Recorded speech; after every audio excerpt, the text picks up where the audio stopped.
Hello' everyone, আজি আমি আলোচনা কৰিম ক্লাছ 5-ৰ আমি আৰু আমাৰ পৰিৱেশত থকা দ্বিতীয় পাঠ জীৱ আৰু পৰিৱেশ।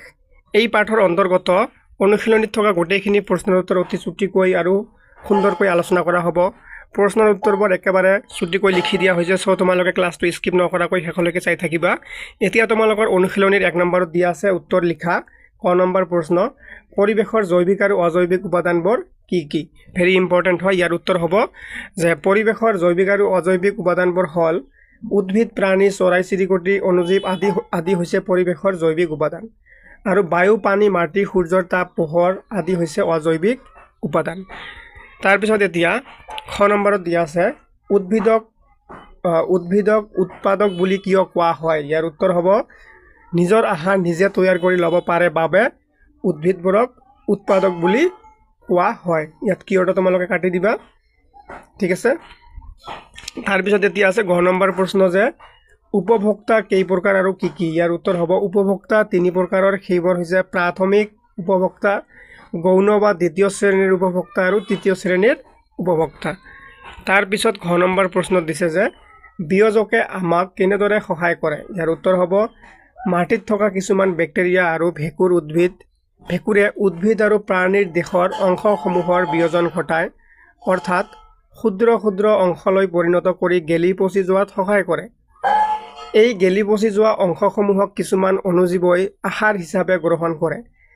বাকী থাকি যোৱা অৱশিষ্টখিনি মাটিত জৈৱিক সাৰ হিচাপে মিহলি হৈ থাকে। তাৰপিছত মাটিত মিহলি হৈ থকা জৈৱিক সাৰ শিপাই গ্ৰহণ কৰি উদ্ভিদৰ বৃদ্ধি হয়। এনেদৰে বিয়োজকে সহায় কৰে। জৈৱিক উপাদানৰ বিয়োজন ঘটায় বাবে এইটো অন্ত্যেষ্টিয় হ'ব, ঘটায় বাবে বেক্টেৰিয়া আৰু ভেঁকুৰক বিয়োজক বুলি কোৱা হয়।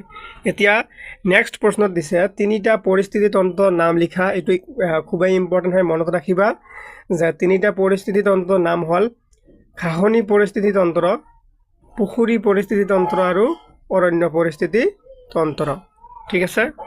এতিয়া অনুশীলনীৰ 2 নম্বৰত দিছে খালী ঠাই পূৰ কৰা। ইয়াত খালী আছে, এই ঠাইখিনি পূৰ কৰিব লাগিব। যে শামুক হ'ল ডেছ উপভোক্তা। শামুক হ'ল কি?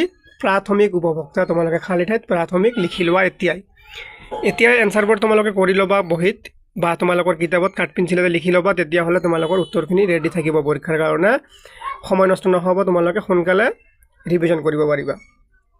খ নম্বৰত দিছে এটাতকৈ অধিক ডেছ মিলি খাদ্যজালৰ সৃষ্টি হয়। উত্তৰ হ'ব এটাতকৈ অধিক খাদ্য শৃংখল মিলি খাদ্যজালৰ কি হয়? সৃষ্টি হয়। তোমালোকে খালী ঠাইত খাদ্য শৃংখল লিখি লোৱা। তাৰপিছত আছে যে ঘ নম্বৰত শেন হ'ল ডেছ শ্ৰেণীৰ উপভোক্তা। উত্তৰ হ'ব শেন হ'ল তৃতীয় শ্ৰেণীৰ উপভোক্তা। খাদ্যজালত আটাইতকৈ ডেছ খাদ্য শৃংখল থাকে। ইয়াৰ উত্তৰ হ'ব খাদ্যজালত আটাইতকৈ অধিক কি থাকে? খাদ্য শৃংখল, এটাতকৈ অধিক খাদ্য শৃংখল থাকে, ঠিক আছে। তাৰপিছত 3 নম্বৰত দিছে শুদ্ধ উত্তৰ বাছি উলিওৱা। ক নম্বৰ প্ৰশ্ন খাদ্য শৃংখলৰ আৰম্ভণিতে সদায় উদ্ভিদ, প্ৰাণী, অণুজীৱ থাকে। ইয়াত খাদ্য শৃংখলৰ আৰম্ভণিতে উদ্ভিদ, প্ৰাণী আৰু অণুজীৱ এই 3টাৰ কোনটো শুদ্ধ হয় সেইটো লিখিব লাগে। চ' উত্তৰ হ'ব খাদ্য শৃংখলৰ আৰম্ভণিতে সদায় কি থাকে? উদ্ভিদ থাকে। চ' প্ৰাণীটো নহয় আৰু অণুজীৱটো নহয়। শুদ্ধ উত্তৰ কোনটো? এইটো হয় শুদ্ধ উত্তৰ, যে কি থাকে? উদ্ভিদ থাকে। এতিয়া তোমালোকৰ খ নম্বৰ প্ৰশ্ন দিছে যে বিয়োজকে, উৎপাদকে, উপভোক্তাই খাদ্য প্ৰস্তুত কৰে। এই দুয়োটাই কি হ'ব? ভুল হ'ব। উপভোক্তাও নহ'ব আৰু বিয়োজকো নহ'ব। কোনটো হ'ব? উৎপাদক। উৎপাদকে কি কৰে? খাদ্য প্ৰস্তুত কৰে। শুদ্ধ হ'লে কি হ'ব? উৎপাদকে খাদ্য প্ৰস্তুত কৰে। তাৰপিছত নেক্সট দিছে যে উৎপাদকে, বিয়োজকে, উপভোক্তাই মৃতদেহ গেলি পচি যোৱাত সহায় কৰে। ইয়াৰ শুদ্ধ উত্তৰ হ'ব যে বিয়োজক। বিয়োজকে কি কৰে? মৃতদেহ গেলি পচি যোৱাত কি কৰে? সহায় কৰে। চ' ইয়াত উৎপাদকো নহ'ব, উপভোক্তাও নহ'ব, ইয়াত হ'ব বিয়োজক। বিয়োজকে কি কৰে? মৃতদেহ এটা গেলি পচি যোৱাত কি কৰে? সহায় কৰে। তাৰপিছত তোমালোকৰ 4 নম্বৰ প্ৰশ্নত দিছে যে খাদ্য শৃংখল কি? উদাহৰণেৰে সৈতে বুজাই লিখা। চ' তোমালোকে খাদ্য শৃংখল কি এইটো পাঠৰ পৰা এইটো প্ৰশ্ন পঢ়িবাই। এইটো তোমালোকৰ পৰীক্ষাত অহাৰ খুবেই সম্ভাৱনা আছে। সো খাদ্য শৃংখল কি আমি ভালকৈ বুজি ল'ব লাগিব উত্তৰ হ'ব যে খাদ্যৰ বাবে ইটোৱে সিটোৰ ওপৰত নিৰ্ভৰ কৰাকৈ কি কৰে খাদ্য শৃংখল বোলে যেনেকৈ ঘাঁহক কোনে খায় মাছে খালে মাছক আকৌ কোনে খালে সাপে খালে সাপক আকৌ কোনে খালে চিলনীয়ে খালে এনেকৈ এইটো খাদ্য শৃংখল বুলি কোৱা হয় ঠিক আছে সো খাদ্য শৃংখলৰ আৰম্ভণিতে সদায় কি থাকে উদ্ভিদ থাকে মই যেনেকৈ কৈছোঁ ঘাঁহ এই ঘাঁহটো কোনে খাইছে মাছে খাইছে বা ছাগলীয়ে খাইছে ছাগলীক আকৌ কোনে খাইছে ছাগলীক আকৌ কোনে খাইছে বাঘে খাইছে বাঘক আকৌ বেলেগ কোনোবাই খাইছে এনেকৈ খাদ্য শৃংখল কিন্তু খাদ্য শৃংখলৰ প্ৰথমতে আৰম্ভণিতে সদায় কি থাকে উদ্ভিদ থাকে যেনেকৈ ঘাঁহ গছ গছনিৰ পাত এইবোৰ কি থাকে খাদ্য শৃংখলৰ আৰম্ভণিতে থাকে উদ্ভিদক তৃণভোজী প্ৰাণীয়ে খায় ঠিক আছে বাবে উদ্ভিদৰ পিছত সদায় কি থাকে তৃণভোজী প্ৰাণী থাকে তৃণভোজী প্ৰাণীক মাংসভোজী প্ৰাণীয়ে খায় বাবে খাদ্য শৃংখলত তৃণভোজী প্ৰাণীৰ পিছত মাংসভোজী প্ৰাণী থাকে যেনেকৈ মই কৈছোঁ ঘাঁহটো হ'ল কি ঘাঁহটো উদ্ভিদ খাই জীয়াই থকা জন্তুবোৰক তৃণভোজী জীৱ বা জন্তু বুলি কোৱা হয় সো ঘাঁহ কোনে খাইছে এটা তৃণভোজী প্ৰাণীয়ে খাইছে সাপোজ এটা ছাগলীয়ে খাইছে ছাগলটো এটা কি তৃণভোজী প্ৰাণী যোনবোৰ মাছ মাংস নাখায় সেইবোৰক তৃণভোজী প্ৰাণী বুলি কোৱা হয় সো এই তৃণভোজী প্ৰাণীটোৰ পিছত কি থাকিব এটা মাংসভোজী প্ৰাণী থাকিব যেনেকৈ বাঘ সিংহ এইবোৰ হ'ল কি মাংসভোজী প্ৰাণী এই প্ৰক্ৰিয়াটো হৈছে সচৰাচৰ ঘটি থকা এটা প্ৰাকৃতিক ঘটনা উদাহৰণস্বৰূপে ঘাঁহক ফৰিঙে খায় ফৰিঙক ভেকুলীয়ে খায় ভেকুলীক সাপে খায় সাপক শেন চৰাইয়ে খায় এনেদৰে জীৱসমূহক শৃংখলিতভাৱে সজাব পাৰি এইটোকে কি কয় খাদ্য শৃংখল বুলি কোৱা হয় এতিয়া 5 নম্বৰ দিছে পুখুৰী এটা পৰিস্থিতি তন্ত্ৰ হয় না যুক্তি সহকাৰে বুজাই লিখা উত্তৰ হ'ব পুখুৰী হ'ল পৰিস্থিতি তন্ত্ৰৰ এটা উত্তম উদাহৰণ তাৰ মানে কি পুখুৰীটো কি পৰিস্থিতি তন্ত্ৰৰ এটা কি উদাহৰণ হয় ঠিক আছে সো পুখুৰীত থকা জলজ জীৱ যেনে শেলাই পুনি ভেট পানীত গজা ঘাঁহ আদিয়ে সূৰ্যৰ পোহৰত খাদ্য উৎপাদন কৰে সেইকাৰণে এইবোৰ হৈছে উৎপাদক বিভিন্ন ধৰণৰ কীট পতংগ সৰু মাছ শামুক আদিয়ে এইবোৰক কি কৰে আহাৰ হিচাপে গ্ৰহণ কৰে সেইবাবে সেইবোৰ হৈছে প্ৰাথমিক উপভোক্তা পুখুৰীত থকা ডাঙৰ মাছ ভেকুলী কেঁকোৰা খায় সেইবাবে সিহঁত হ'ল গৌণ বা দ্বিতীয় শ্ৰেণীৰ উপভোক্তা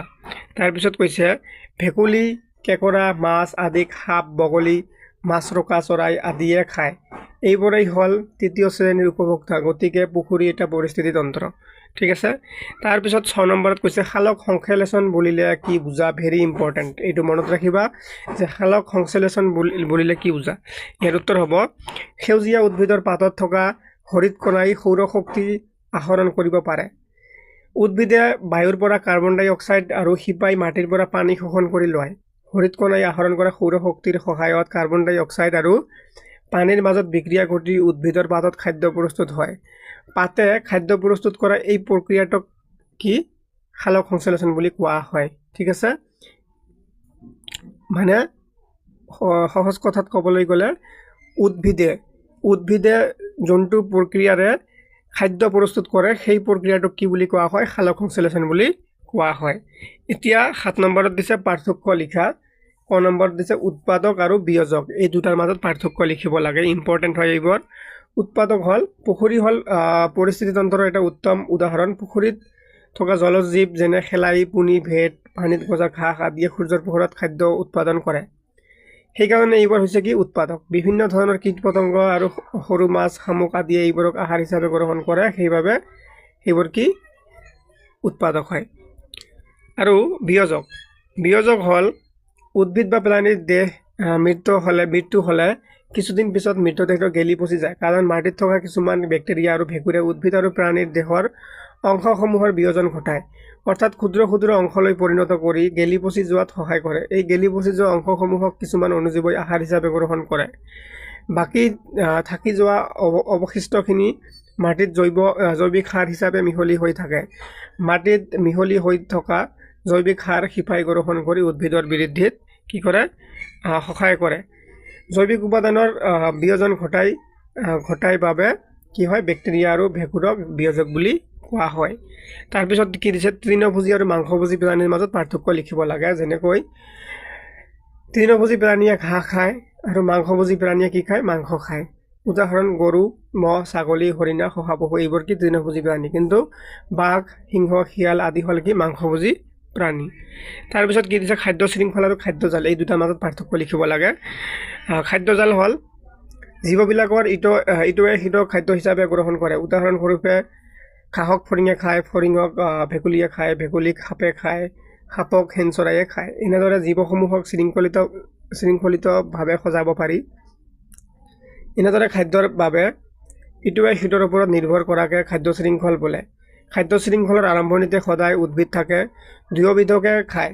এইবোৰ হৈছে সৰ্বভোজী প্ৰাণী যেনে মানুহ, গাহৰি, কাউৰী আদি। জীৱই খাদ্য শৃংখলত এটা নিৰ্দিষ্ট স্থান অধিকাৰ কৰে। এতিয়া খাদ্যজালনো কি? খাদ্যজাল হ'ল খাদ্য শৃংখল কেইটা চাই এইটোৱে বুজা গ'ল যে একেবিধ খাদ্যকে বেলেগ বেলেগ প্ৰাণীয়ে খায়। উদাহৰণস্বৰূপে উদ্ভিদক শহাপহু, নিগনি, ফৰিং আৰু শস্য খোৱা চৰাইয়ে খায়। ঠিক তেনেদৰে নিগনি, সাপ আৰু শেন চৰাইয়ে খায়। আকৌ শেন চৰাই, শহাপহু, নিগনি, সাপ, ফৰিং আৰু শস্য খোৱা চৰাইক খায়। গতিকে দেখা গ'ল যে একেটা প্ৰাণীয়ে এটাতকৈ অধিক খাদ্য শৃংখলত ভাগ লয়। এইদৰে এটা পৰিস্থিতি তন্ত্ৰৰ বহুকেইটা খাদ্য শৃংখল লগ লাগি এখন জালিকাৰ সৃষ্টি কৰে, অৰ্থাৎ বহুকেইটা খাদ্য শৃংখলৰ সমষ্টিয়ে হৈছে খাদ্যজাল। 8 নম্বৰত কৈছে পৰিস্থিতি তন্ত্ৰৰ প্ৰথম শ্ৰেণী উপভোক্তাৰ নোহোৱা হৈ গ'লে কি হ'ব? উত্তৰ হ'ব পৰিস্থিতি তন্ত্ৰৰ প্ৰথম শ্ৰেণীৰ উপভোক্তা হ'ল তৃণভোজী প্ৰাণী। পৰিস্থিতি তন্ত্ৰত প্ৰথম শ্ৰেণীৰ উপভোক্তাবোৰ নোহোৱা হৈ গ'লে দ্বিতীয় শ্ৰেণীৰ উপভোক্তাবোৰ খাদ্য নোহোৱা হ'ব, যিহেতু পৰিস্থিতি তন্ত্ৰৰ খাদ্যৰ বাবে এটাই আনটোৰ ওপৰত নিৰ্ভৰশীল। তাৰপিছত 9 নম্বৰত দিছে যে খাদ্যজালৰ কিয় সৃষ্টি হয়? উত্তৰ হ'ব আমাৰ পৰিস্থিতি তন্ত্ৰত আন বহু ধৰণৰ খাদ্য শৃংখল থাকে। ঘাঁহনি অৰণ্য, শস্য পথাৰ, পুখুৰী আদি পৰিস্থিতি তন্ত্ৰৰ সকলো জীৱই খাদ্য শৃংখলত এক নিৰ্দিষ্ট স্থান গ্ৰহণ কৰে। এটা জীৱই এটাতকৈ বেছি খাদ্য শৃংখলত ভাগ লোৱাৰ ফলত খাদ্যজালৰ সৃষ্টি হয়। নিগনি, সাপ আৰু শেন চৰাইয়ে খায়। আকৌ শেন চৰাইয়ে শহাপহু, নিগনি, সাপ, ফৰিং আৰু শস্য খোৱা চৰাইক খায়। গতিকে দেখা গ'ল যে একেটা প্ৰাণীয়ে এটাতকৈ অধিক খাদ্য শৃংখলত ভাগ লয়। এইদৰে এটা পৰিস্থিতি তন্ত্ৰত বহুকেইটা খাদ্য শৃংখল লগ লাগি এখন জালিকাৰ সৃষ্টি কৰে, অৰ্থাৎ বহুকেইটা খাদ্য শৃংখলৰ সমষ্টিয়ে লগ লাগি খাদ্যজাল সৃষ্টি হয়। তাৰপিছত 10 নম্বৰত দিছে মাটি পৰি থকা মৃত জীৱবোৰ কিয় গেলি পচি যায়? ইয়াৰ উত্তৰ হ'ব মাটিত পৰি থকা মৃত জীৱবোৰ গেলি পচি যায় কাৰণ মাটিত থকা কিছুমান বেক্টেৰিয়া আৰু ভেঁকুৰে উদ্ভিদ আৰু প্ৰাণীৰ দেহৰ অংশসমূহৰ বিয়োজন ঘটায়, অৰ্থাৎ ক্ষুদ্ৰ ক্ষুদ্ৰ অংশলৈ পৰিণত কৰি গেলি পচি যোৱাত সহায় কৰে। এই গেলি পচি যোৱা অংশসমূহক কিছুমান অণুজীৱই আহাৰ হিচাপে গ্ৰহণ কৰে। বাকী থাকি যোৱা অৱশিষ্টখিনি মাটিত জৈৱিক সাৰ হিচাপে মিহলি হৈ থাকে। তাৰপিছত কৈছে যে মাটিত মিহলি হৈ থকা জৈৱিক সাৰ শিপাই গ্ৰহণ কৰি উদ্ভিদৰ বৃদ্ধিত সহায় কৰে। জৈৱিক উপাদানৰ প্ৰয়োজন ঘটাই বাবে বেক্টেৰিয়া, ভেঁকুৰক বিয়োজক বুলি কোৱা হয়। এইদৰে এটা পৰিৱেশত জৈৱ আৰু অজৈৱ উপাদানসমূহৰ পাৰস্পৰিক সম্বন্ধৰ ফলস্বৰূপে পৰিস্থিতি তন্ত্ৰ গঠন হয়। এনেকৈ তোমালোকৰ আমি আৰু আমাৰ পৰিৱেশৰ কিতাপখনত থকা দ্বিতীয়টো পাৰ্টৰ নাম কি আছিল তোমালোকৰ যে জীৱ আৰু পৰিৱেশ। এই পাৰ্টৰ অনুশীলনীত থকা গোটেইখিনি গুৰুত্বপূৰ্ণ প্ৰশ্নৰ উত্তৰ আলোচনা কৰা হৈ গ'ল।